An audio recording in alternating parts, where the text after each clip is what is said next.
A carnivorous marsupial with teeth for days. Was it a throat-slashing predator or a scavenging gut slurper? Little is known about one of the strangest predators of all time. This is the Thylacosmilus.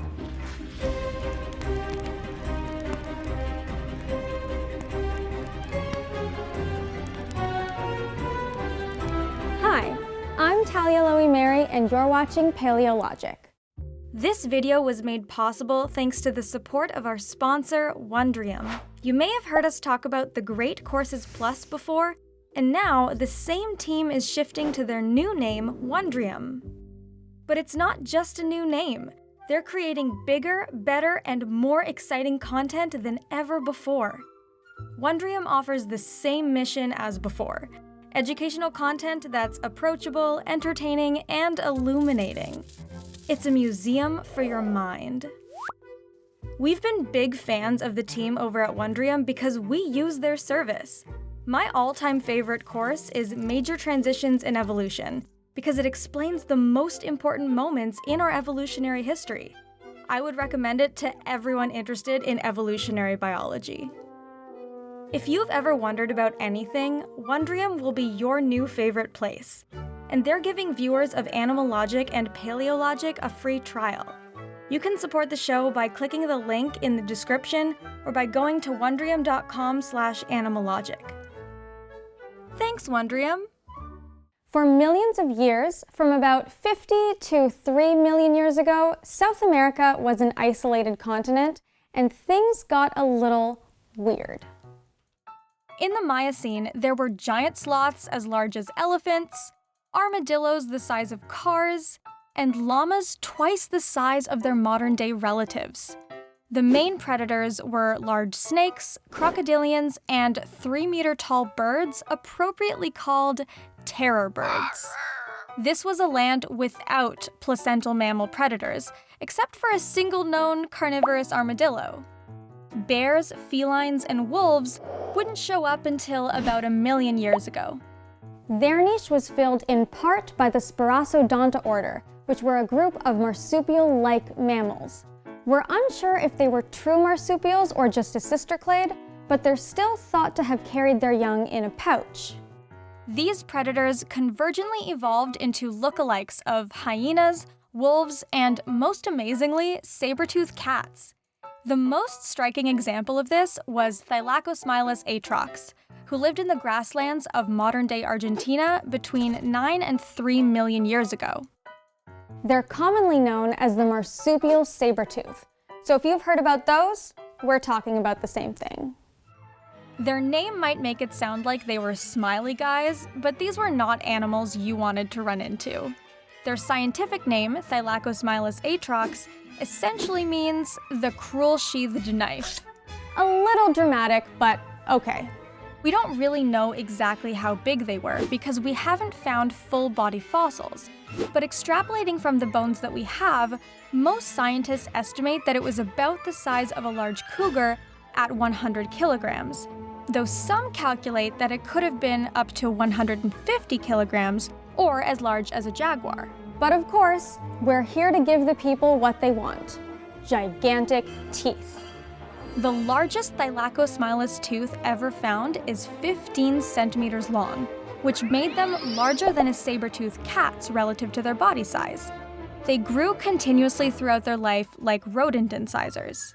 Their canines were stowed away in sheaths in their lower jaw, unlike their feline lookalikes who displayed their gigantic mouth daggers on each side of their face for all to see.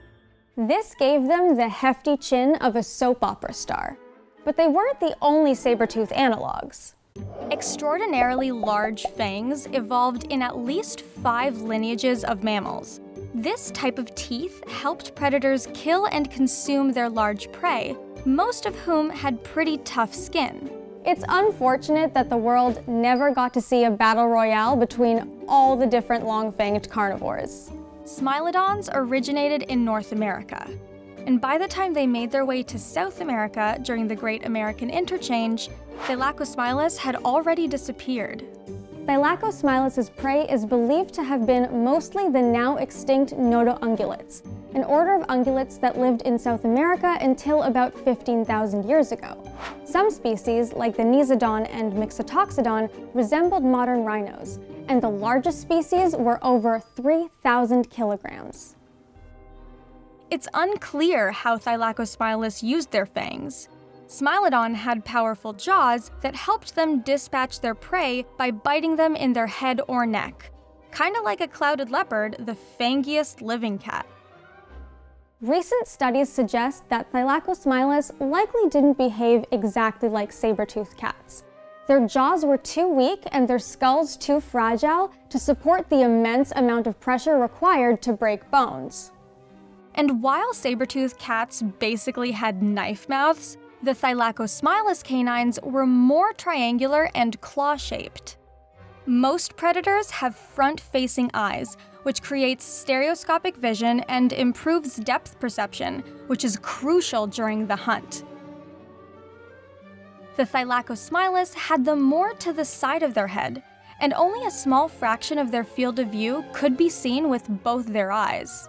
All of this has led some scientists to believe that they were most likely scavengers rather than hunters. This and the fact that we haven't found one with incisors, which are the front teeth used for shredding meat, suggests that they might have been soft organ specialists.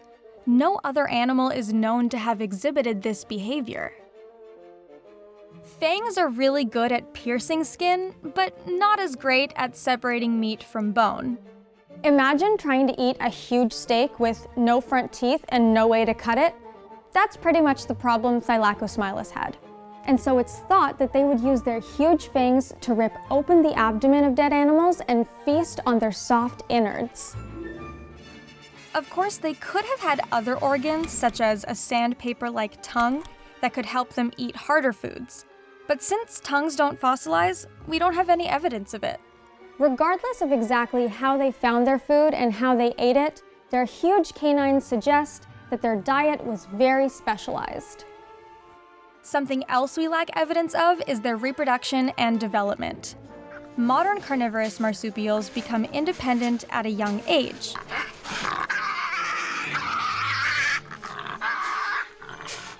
The biology of Thylacosmilus gives us some clues about their behavior.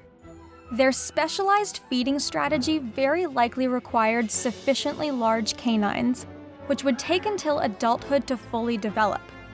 That implies that the young might have stayed with their parents for an extended period of time, giving them more time to grow their teeth and learn how to find food and how to consume it. Like most things with these mysterious mammals, we might never know with certainty, but the more fossils we find, the closer we get to a clearer picture.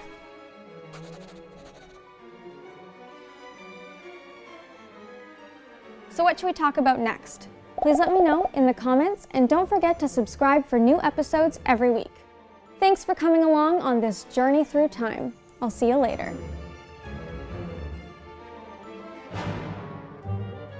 What's actually also cool is that cats have no post-orbital bar. You see that more in plant-eating mammals like razors and stuff because it's like more musculature for them to chew.